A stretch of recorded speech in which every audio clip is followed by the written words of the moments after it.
thank the organisers for the invitation. I don't thank them for the snow. So we'll see how this goes. Okay, so yeah, I want to talk about this locale to global principle. So I should say a lot of what I'm going to talk about today has been extremely aided by this program. I managed to speak to a lot of people in the past 3 months, and it's helped a lot. So throughout.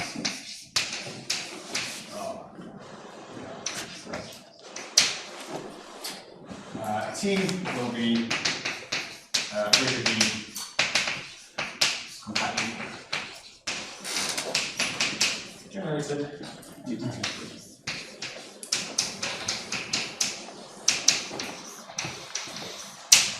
So this assumption will hold throughout. I don't really think it thinks that on this. Okay, so I want to motivate on the global principle for those of you who haven't thought about it too much. And I want to do it by talking about stratification. And we're going to find out way more about this in the afternoon when Baron talks about co-stratification. So hopefully I can kind of give a warm-up to his talk as well. So section 1 is going to be motivation via stratification.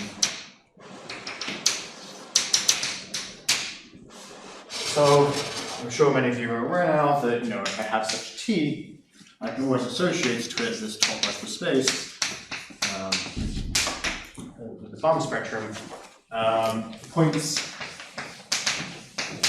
are the prime thick tensor ideals. And I'm really going to have to care about the topology today. I'm really sorry, but point set topology is about to happen for 45 minutes. So we have this support of X. So these are the subsets P in the spectrum. Terrible start to the board usage, such that X is not in P. And these supports generate a basis of closed sets for space. One thing to keep in mind for today is going to be super important, so kind of fact is that the Balmer spectrum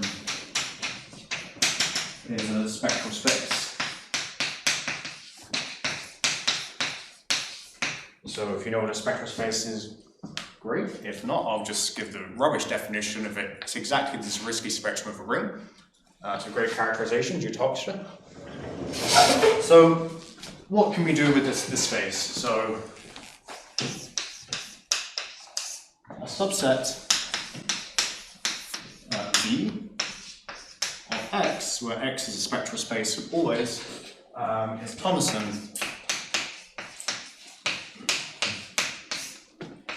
if it is of the form V is some potentially infinite union of VIs, where each VI is closed with a quasi-compact complex. So these are just a set of subsets of the Balmer spectrum for us. And what's important about this was this theorem.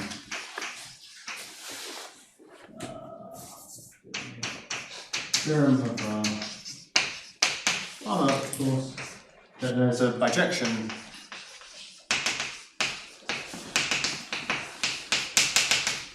which goes from the thick tensor ideals complex. This is in one-to-one correspondence with the Thomson subsets.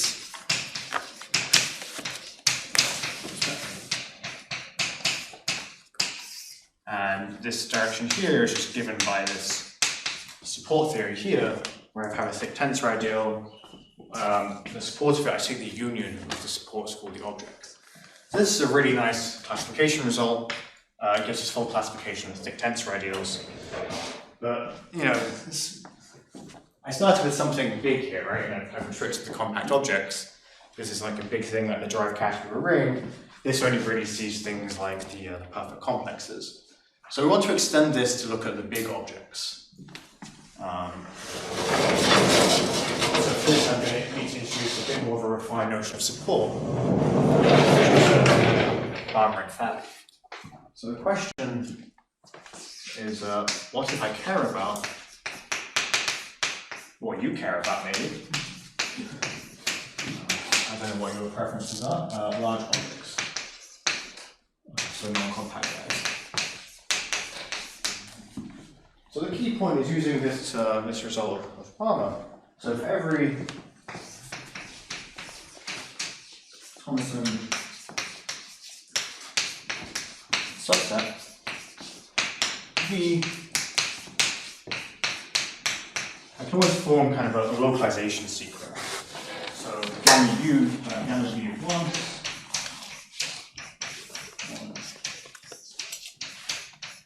So I can use kind of a localization technique to get this. And so how should you think about this if you've never seen this before?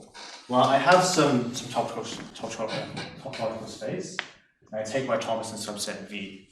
This gamma V kind of looks at all the things that live over that subset, right? It's things that are supported over that subset. Whereas this thing here is everything away from that subset, so things that are not supported. This kind of splits into things at V and things away from V. Okay, but I kind of care about things supported exactly at points, and this is where some more point set topology comes in. So we'll say that a space is a weak Noetherian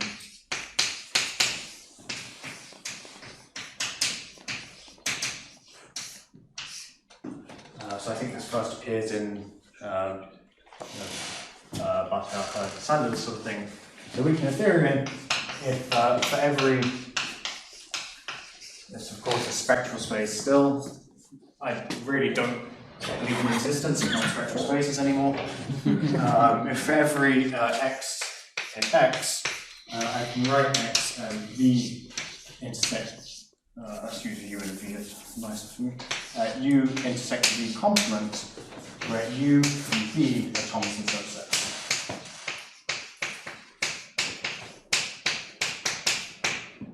And so what are named weak Noetherian? Well, Noetherian spaces are contained in here, and there's slightly more reason why you might want to put these weak Noetherian, but let's get into that. What other spaces live here? Well, if you have a Hausdorff spectral space, they live in here. So what can I now do? Well, if I have such a point, I can do the following. I can take an idempotent exactly at x, and I define this to be everything supported at this subset U. And I can test this with everything supported away from this V. And because of how U and V were constructed to isolate this point X, this guy here only sees things supported exactly at X, is the idea. So we need this topological condition to get this to work. Okay, so kind of the key is that this gamma x1 sees the support exactly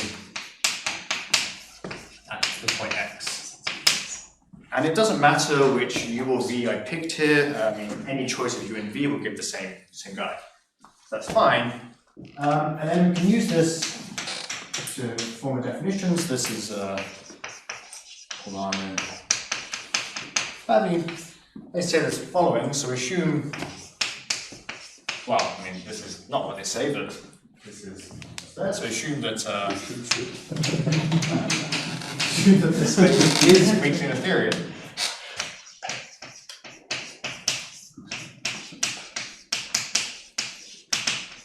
And I pick now an x and t, so an arbitrary object. You need to find kind of its big support, so the support of x. So these are the, I'm using x's for points, and what's going to use p for points. Yeah, okay, so the p's in the Balmer spectrum. If I take this idempotent and tensor it at x, this doesn't vanish. So this allows me to kind of generate a big support theory. So this guy here, if x is compact, it's just going to retrieve what we already had. This kind of, it's an actual genuine extension of this compact support. This satisfies a load of nice properties, and there's been a lot of work in the direction of understanding how this acts. So we were trying to aim towards this sort of thing, right? I had this bijection between the thick tensor ideals of 3 omega and the Thompson subsets. What does this support theory build for us? Well, it builds the following. I can take localizing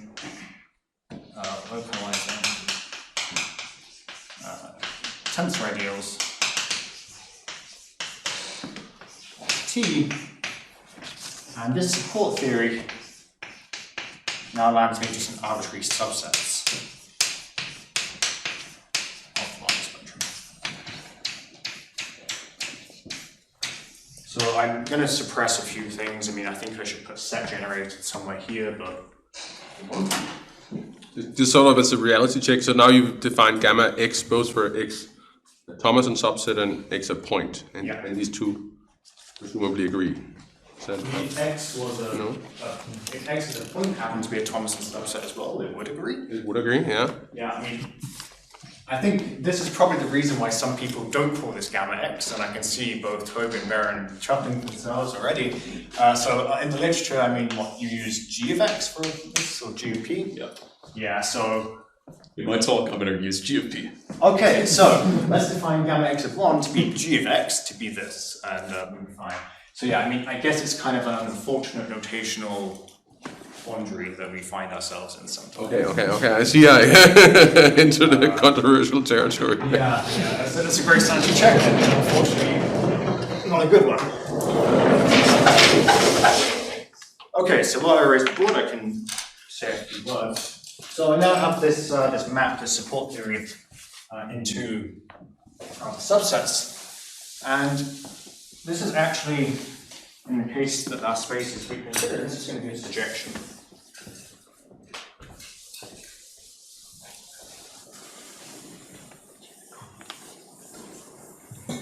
Localizing at the point is rather cheap, and really the subtlety is about having Stafford support at the close point. That's what it is. The gamma is the preponderant idea here. Okay. Just to defend this notation. Okay, yeah, okay. It's not my notation. Yeah, it is.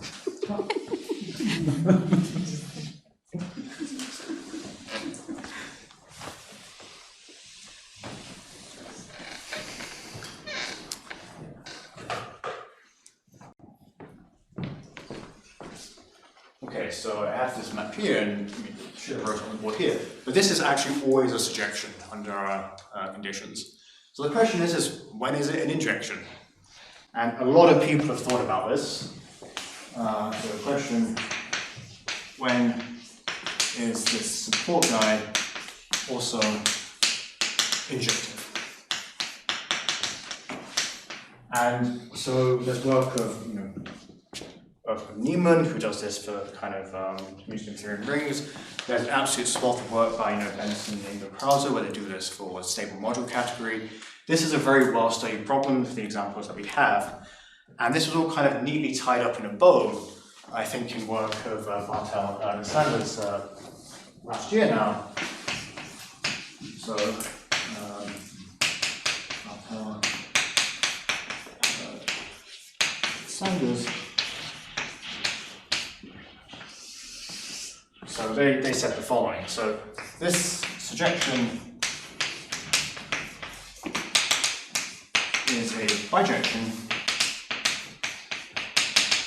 and now this is an if and only if, so I need two conditions to hold. So condition one is gamma x of t. So I told you what the idempotent here is this gamma x of 1.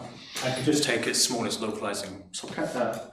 Right? So this needs to be a minimal localizing tensor ideal.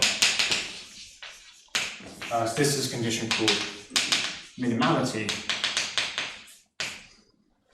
And the second one is for each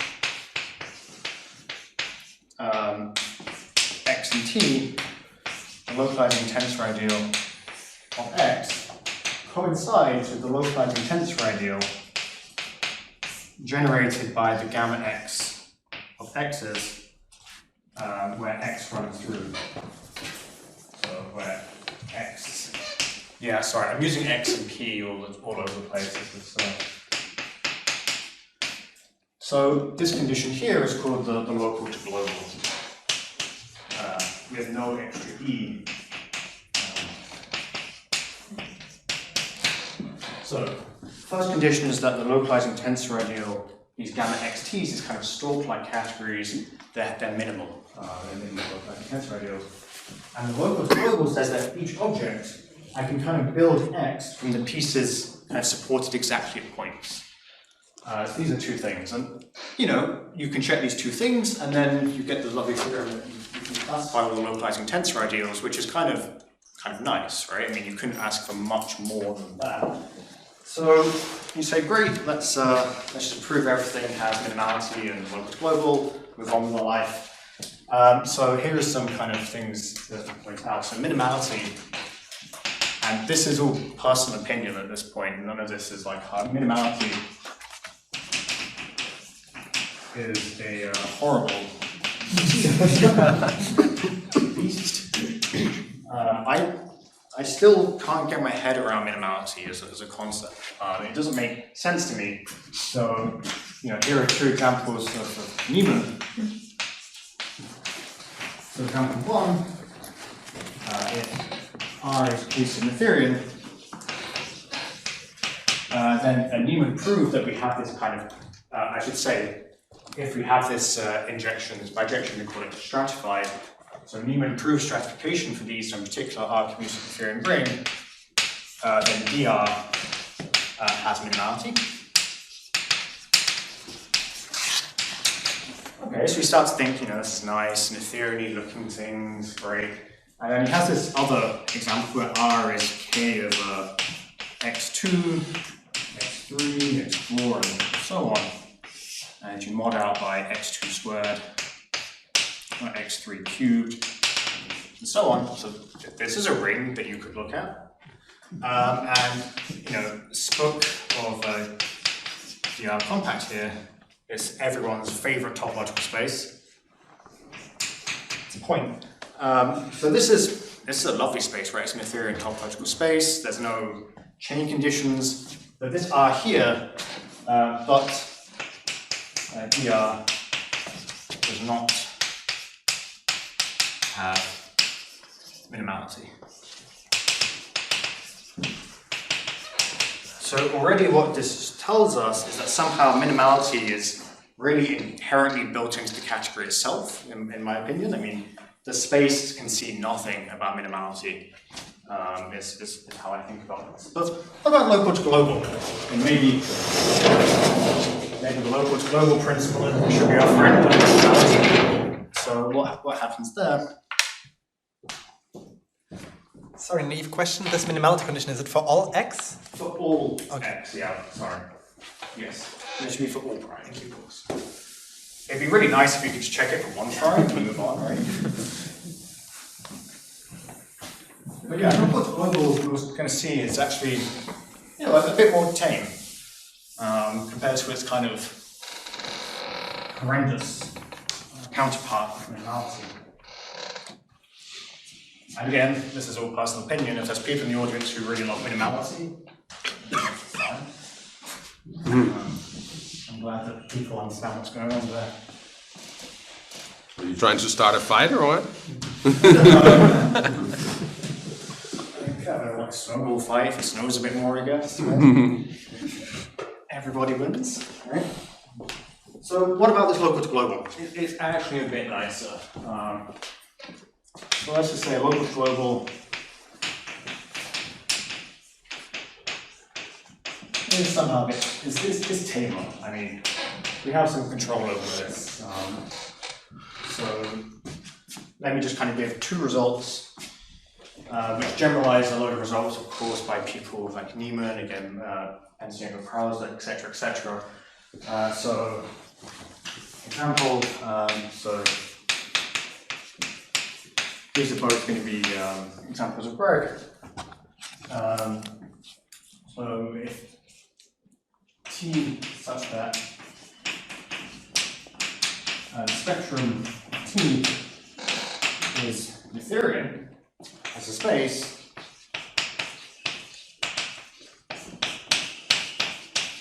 then you get LocalGlobal. So this is really in a stark contrast to this, right? I mean, this says if the space has something, it has something. Minimality just says no. LocalGlobal is pretty happy. So this is the first one. The second one is if T such that the spectrum of T is profinite, and something called scattered, then we get LocalGlobal. So scatter is going to come up repeatedly, so let me talk about it a little bit. So some of you might have seen this Cantor-Bendiction process. I take a topological space, I peel off the isolated points, I get a new space. I peel off the new isolated points, I get a new space. I do this with a transfinite process. If my space disappears, it's scattered. If not, it's not. Our favorite non-scattered space, the Cantor set, for example. These spaces where you just can't do anything. So, but what's kind of more than this? So Greg has these two kind of implications, but he also proves the following. So here's Greg, let R be an absolute flat ring. So what is an absolute flat ring? So I'm sorry to interrupt. You said scattered. You look at isolated point and you remove them. Yeah. What does isolated? Oh, I mean, if I look at the singleton, it's open. And the point of the singleton is open in space. So absolutely flat ring is a ring R such that its Zariski spectrum is profinite. So I'm in this case. So he proved that dr has LocalGlobal. So we know this is already implied by if we're scattered. But he actually proved that this is an if and only if statement in this case. So if I have an absolutely flat ring, the LocalGlobal principle is exactly controlled by the topology of the Balmer spectrum. I don't need to know anything else apart from this. So this uses work of, I will attempt to pronounce it, and someone can tell me how to pronounce it later. Trifage? Anyone? Thank you. That one. So he showed the existence of kind of super indecomposable objects, and this actually goes through a code detection argument, which I think Baron will probably talk about code detection. Yeah, so we can learn about code detection soon. So what else is nice about LocalGlobal? LocalGlobal has many descent results. And a lot of these you can find in this paper that I've already mentioned of Barthel-Heard-Sanders. They say if you have a category that has LocalGlobal, I take like a finite localization, this also has LocalGlobal. This is amenable to kind of localization techniques. And you can use this, for example, so here's a theorem. This is my favorite tool for list of all time at the moment. So myself, it's David Barnes, and David Bartel. Toby being a third named author on a paper is probably pretty special. So here, so G of profinite group, then we can prove, if I look at the category of rational G spectra, this has LocalGlobal again. If and only if, so the Balmer spectrum here ends up being sub G mod G, is scattered. So we have kind of some evidence that somehow the LocalGlobal principle is amenable to the topology somehow. And I want to understand how amenable is LocalGlobal to the topology. And this is currently my white whale of existence. We'll be making some progress. And what do I think is the key technique one needs to do? One needs to move to kind of pointless topology. They need to look at locales.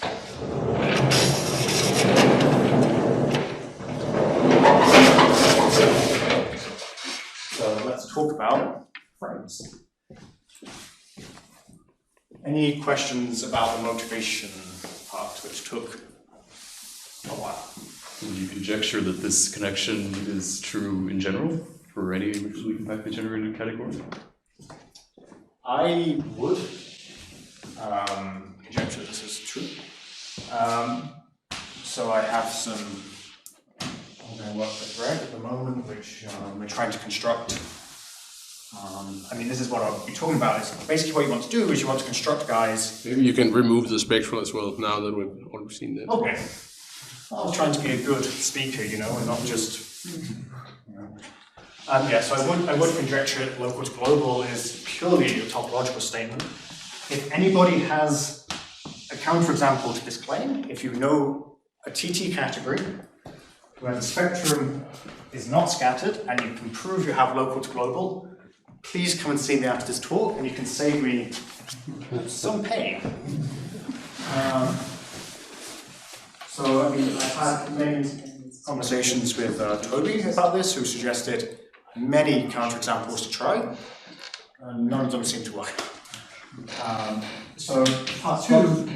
Sorry for interrupting you. Yeah. Can you remind me what means scattered? Was it that the counterbanding infiltration exists? Yeah, exactly. Yeah, exactly. I mean, So another. Can be any ordinal. I mean, yeah. yeah. Or another definition of scattered, which might be better, is if I take any closed subset of my space, then this has to contain at least one isolated point. Which is probably the definition I should have given and not spoke about Cantor-Dixon, right? So point is topology, and I think at this point I should definitely mention that there's a paper in the archive of a William-Sanders from a few years ago. He unfortunately uploaded this paper to the archive and left math. But he already started to think about a lot of these things in TT geometry even back then. I think it was a bit ahead of his time, but he left math. So, right. We're going to need some point set and point less topology. So here's the definition. If X is vector space, the inverse topology X. So I'll call this X check is generated opens the Thomason subset. So I have a spectral space X, I look at the Thomason subsets, and then I can say, well, let's those Thomason subsets be the open sets of a new topology. This forms an involution on the category. So I have this T from spectral spaces, and this is the evolution on the category. Okay, so I'm going to need this in a second. So what's the kind of so here's a theorem of Koch and Pick. They prove the following. So T, remember, is going to be rigidly compactly generated, so I'm never going to write a radical sign anywhere. Saves me some writing. So let's say the frame of thick tensor ideals of T. So I look at the collection of, those of you who haven't seen this sort of thing, I mean, I take the collection of all thick tensor ideals. I can intersect thick tensor ideals. This gives me a meet operation. I also have a join operation where I can look at the smallest kind of thick tensor ideal that contains all the ones that I start. This, and if this specifies some things, it gives me a frame. This frame is a coherent frame. So what does this mean? So I don't really want to get into this today, but stone duality tells us the following. So there is an equivalence of categories between frame op, and let me just put coherent here. So this is a particular type of stone duality, and topological spaces, which is spectral. And this direction is just taking the openings. Okay. And this is all I really want to say about stone duality today.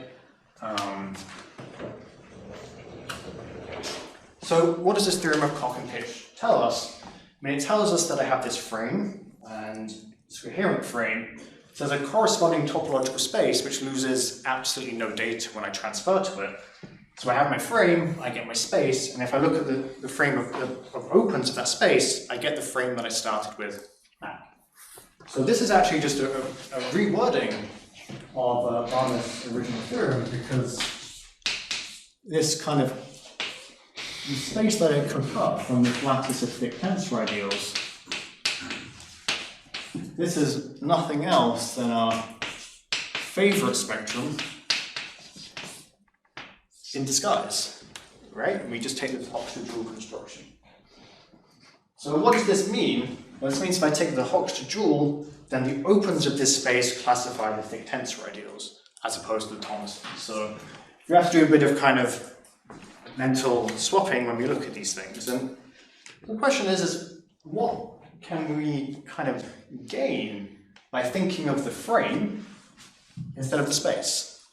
Do we get anything, right? Because the spaces are the same. Okay, so in particular, what does it mean about the local to global principle? Well, just check spec means the inverse of O, doesn't it? Yeah, exactly. Yeah, if I write with the E, I mean, that one, not the other spec that it could be, it's risky. I mean, it's probably, there's going to be 4 types of spectra happening in this talk. That's the third one. Yeah, So you can go one better than spectra. yeah, spectra. I'm sorry, Paul.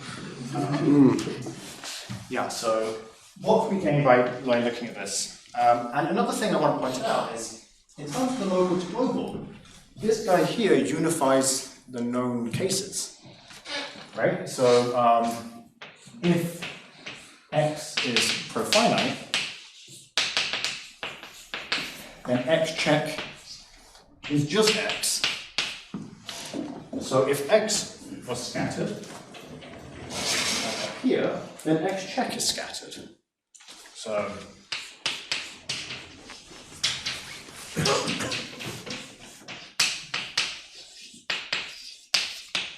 but what about if x is Noetherian? And this is where, you know, you start to read these things and you start to get a little bit excited. I mean, this implies, well, this is if and only if, no, wow, that's terrible. It implies that x check is scattered.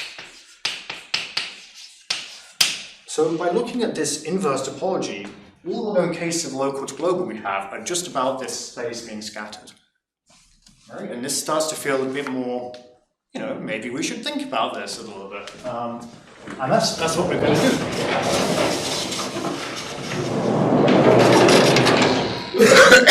Oh, and for those of you who didn't get the joke, the category of frames opposite goes by the name of the category of Balchin with an E on the end.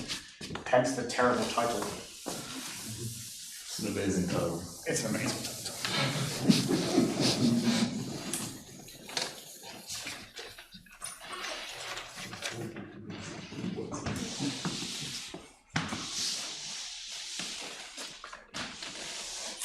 Okay, so we've kind of, say we've got this frame. We're interested in the global principle. We've identified that in the cases we know, it all corresponds to the corresponding topological space having a scattered property.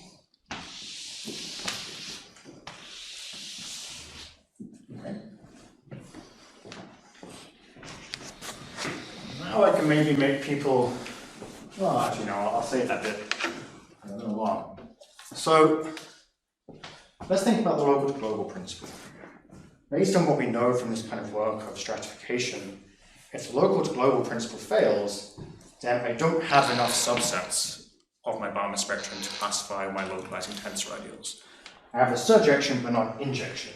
There's not enough information to capture that. So the question is, what's bigger than the subsets of the space? I mean, it's not really a well-defined question. So if I have X is space, the natural subobjects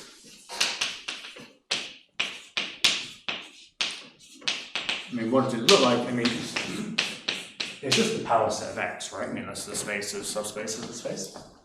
It's a collection of subspaces. This is a really nice Boolean lattice. So if I have L a frame,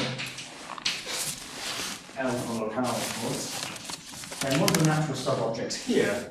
So these are the sublocals. And I don't expect anyone here really knows the definition off the top of their head. And it lets me talk about something which we're going to need in a little bit. So definition, if L is a frame, so a frame, comes with extra structure. And one of those structures is a hating implication. So it has a so-called hating algebra operation. And this is going to be this. So there's L plus L. Say that's the op here, I can't remember. And it satisfies the universal property. So it has x times y is less than c. This is if and only if x is less than equal to y. So it's defined by its universal property, and you're probably thinking, well, that's great, but I don't know what that means. So, example, if x space corresponding to it, OX, its frame of opens. So what does the hating implication look like here? So U to V is the interior of U complement U. This is something that we get, and again, this is just an object in X. Now let's move a bit more towards the cases we care about. If R a ring, includes the ring, of course. So I have the frame of radical ideals of R. This is a nice ring, radical ideals. So what would, if I had two ideals I and J, what is the hating implication for that? This is the ideal quotient. Or the colon ideal, sometimes goes by, and it's usually known to J I.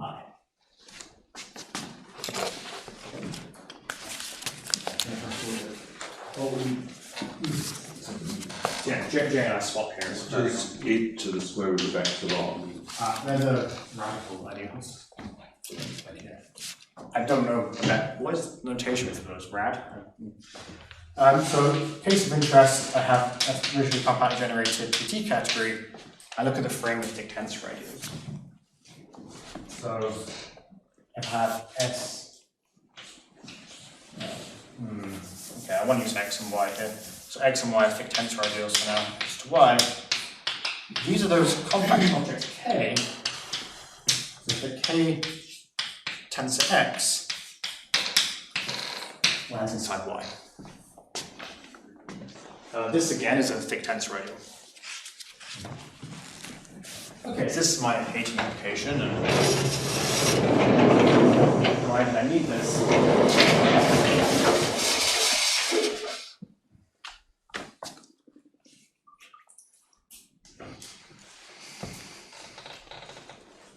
A little bit easier to see if you go all the way left to right, because it's a little bit difficult to read actually. Sorry, what's... It's just a little bit difficult to read, so if you just erase the whole blackboard and redraw the line in the middle. Oh, and yeah, it's getting messy, you're right. Cool. Just before you do that, under this duality here, Yeah. the scattered spectral spaces, can you express that in terms of the associated frame? You absolutely can, and this is... Complement. Well, it's going to be kind of wrapped up in what's coming. Yeah, no, absolutely, you can. This is the whole point, is this property of being scattered is completely encoded in the frame itself.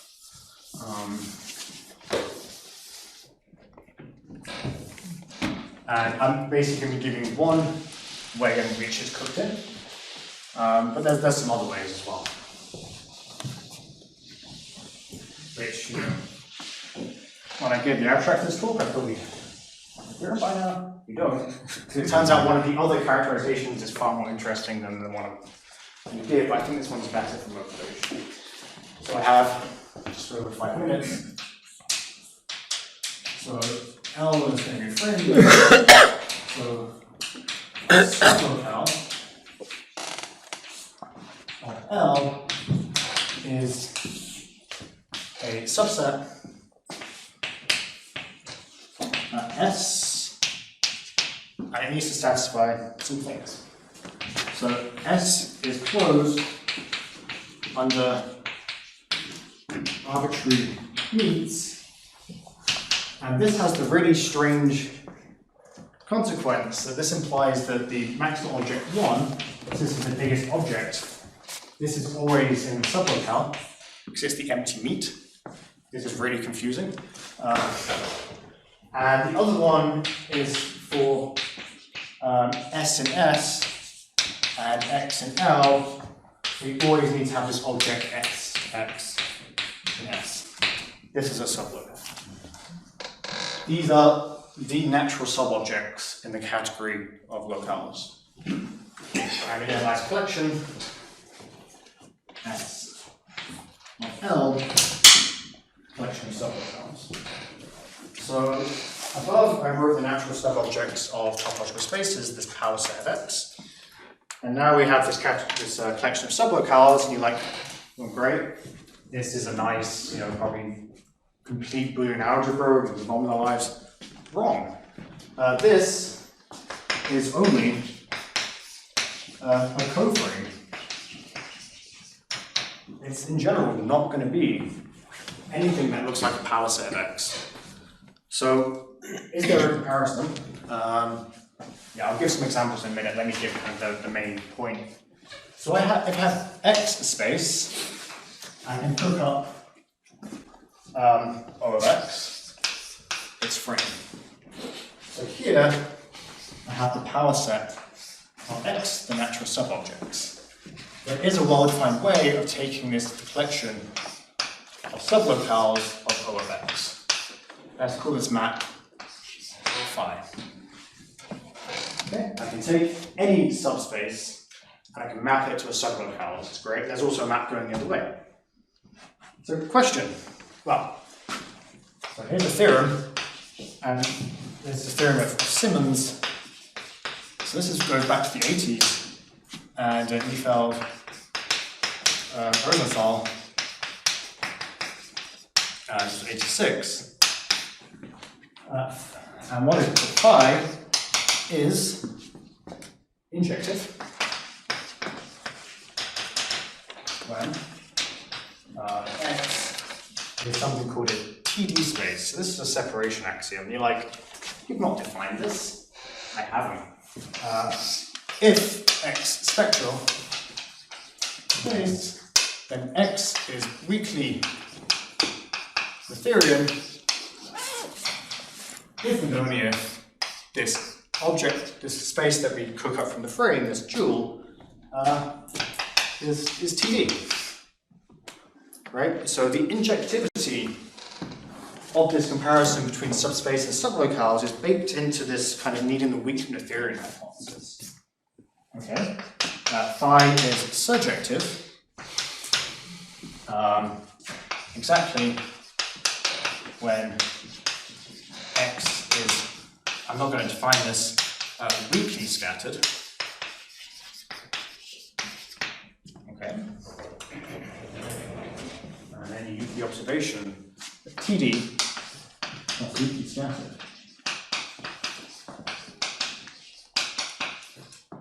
Is exactly equivalent to asking that your space is scattered.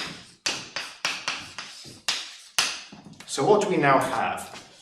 We now have in a situation where when we're scattered, so i.e. everywhere we know the local to global holds, this comparison between the subspaces of the Balmer spectrum and the sublocales of the corresponding frame, they're in bijection, right? I don't have any extra information lying around. However, if I ask that I'm weak Noetherian, but I'm not scattered, then all of a sudden, I have some extra guys hanging around in here. And the question is do they have anything about local to global principle? if I can construct something that lands in these sublocales in an interesting way, and look at the objects there, the hope is they're the guys that the LocalGlobal says, absolutely not.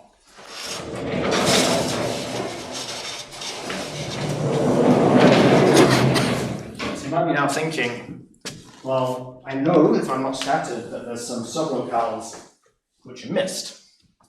But what are they? Great question. And I can end.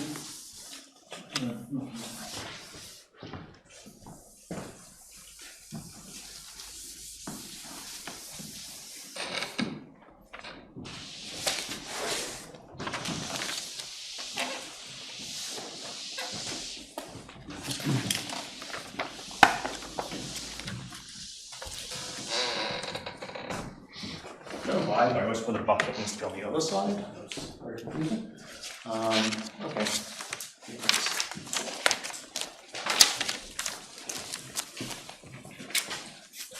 So for x in any frame L, I have something called the Boolean sublocale b of x. And how do I define this? Well, I look at all those objects of the form y implies x. I write most of my lattice. This is a nice family of sublocales you can cook up. For example, if x here corresponded to one of the points of the corresponding space, this sublocale ends up being basically just that point. It's like a point sublocale. And then the last thing I need is a sublocale is dense if it contains 0, so the minimal object of the frame. If 0 is in there, we say it's dense, and these are exactly the sublocales you cook up from dense subsets of the space. Now here is, if you've not seen this before, it's wild. I mean, it's a theorem, very, very classical now, but is that